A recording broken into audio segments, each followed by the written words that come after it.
ever been to a museum? Museum போயிருக்கிறீங்களா?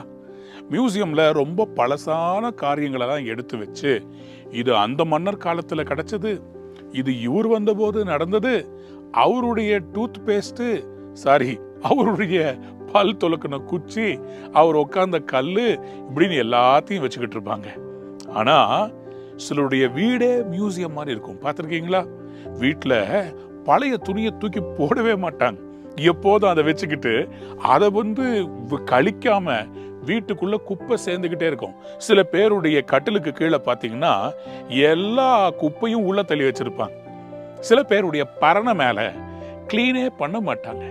அது காலாகாலம் அதுக்கு மேல பயங்கர டஸ்ட் சேர்ந்து என்னைக்காவது ஒரு நாள் அங்க மேல இருந்து ஒரு கரப்பாம்பூச்சி விழுந்தாதான் தெரியும், ஐயோ பரணை. இது மாதிரி நம்முடைய மனசுல கூட சில ரொம்ப வேதனைப்படுத்துகிற சில சம்பவங்கள், சில காயங்களை மறக்காமல் நாம் வாழ்ந்து கொண்டே இருக்கிறோம். இதனால என்ன ஆகுது? புதுசா எதுவுமே கடவுளால செய்ய முடியல. God wants to do a new thing in your life. Isaiah 43 and verse 18 ஆண்டவர் சொல்றாரு, forget the former things, do not dwell on the past. முந்தினவைகளை நினைக்க வேண்டாம், பூர்வமானவைகளை சிந்திக்க வேண்டாம். ஏன்?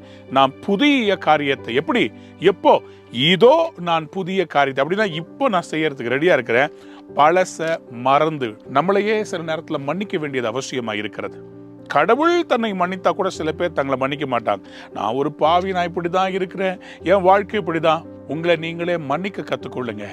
கர்த்தர் உங்களை மன்னித்து புது வாழ்க்கையை தர விரும்புகிறார். இழந்த சில உறவுகளை நினைத்து கொண்டு அழுதுகிட்டு இருக்காதீங்க. அவங்க பாட்டுக்கு அவங்க வாழ்க்கையை நடத்திக்கிட்டு போயிட்டே இருக்கிறாங்க. நீங்க வேண்டான்னு போனவங்களை நீங்க நினைச்சு அழுது என்ன பிரயோஜனம்? நீங்க அதை மறந்தீங்கன்னா தான் கர்த்தர் உங்களுக்கு ஒரு புது காரியம் செய்ய முடியும். அப்பதான் உங்களுக்கு தெரியும், உங்களை விட்டுட்டு போனது நிரந்தரமானதல்ல, கடவுள் உங்களுக்கு இனிமேல் கொடுக்க போகிறது தான் நிரந்தரமானது. Whatever you have lost, don't brood over it, don't cry over it. Come out of the past. கடந்த காலத்தை விட்டு வெளியே வாங்க. ஆண்டவர் இன்னைக்கு புதிய காரியத்தை ஆரம்பிக்க போகிறார். It's a prophetic new season and God wants to give you new things. He wants to give you new places. He wants to give you new blessings. He wants to give you a new vehicle. He wants to give you a new relationship. புது networking.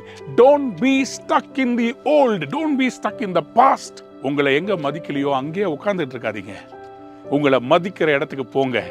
கர்த்தர் புதிய காரியத்தை செய்ய போகிறார். ஆண்டவர் இன்றைக்கு உங்களை அப்படியாக புது இடத்துக்குள்ள நடத்த போகிறார். பழச மறந்துருங்க, புதுசு ஆரம்பிக்க போகிறது. Forget the past, the new is beginning today. God bless you. Have a wonderful day. Ciao.